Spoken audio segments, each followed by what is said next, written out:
আসলে আমি বাংলাবাজার যখন সভাপতি নির্বাচিত হই তখন আমি ওয়াদা করেছিলাম যে এই রাস্তা আর খারাপ থাকবে না, কিন্তু বাস্তব সত্য কথা যেটা যে এই রাস্তা দিয়ে চলার মতো উপযোগী এখন নাই।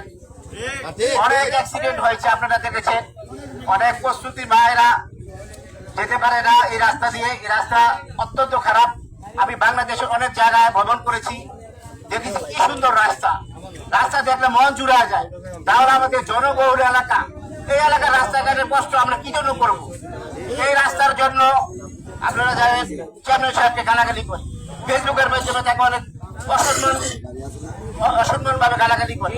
কেন? এটা তো চেয়ারম্যানের রাস্তা না, এই রাস্তা তো একজনের রাস্তা। তার এটা কেন ঠিক হবে না? আজ থেকে 1.5 বছর আগে আমরা দেখেছি রাস্তা, পুরো রাস্তার অর্ধেক কেটে ফেলেছি। আমরা মনে করেছিলাম হয়তো 2-1 মাসের মধ্যে এই কাজটা সমাধান হবে। দশটার মাঠের রাস্তা কেটেছে, কিন্তু ওই রাস্তা কিন্তু ঠিক করে দিয়েছে। অথচ ওই রাস্তা কিন্তু এত জনবহুল রাস্তা না। এই রাস্তা দিয়ে জনগণ চলে, ওই রাস্তা দিয়ে জনগণ কম চলে, ওদিক হলো ডিস্ট্রিক্ট চলে। ওই রাস্তা ঠিক করে দিতে পারলে আমাদের রাস্তা কেন ঠিক করে দিল না? আর কোনো অনুরোধ করবো না। আমরা চাই প্রতিশ্রুতি চাই না, আমরা চাই কবে বাস্তবায়ন করবে। আমরা চাই 1 সপ্তাহের মধ্যে কাজ ধরবেন, আর নয়তো আমরা এই রাস্তা পুরোপুরি বন্ধ করে দিব। চলতে পারবে না। আপনারা সবাই একমত আছেন তো? যাক, আজকে থেকে আমরা মানববন্ধ শুরু করছি।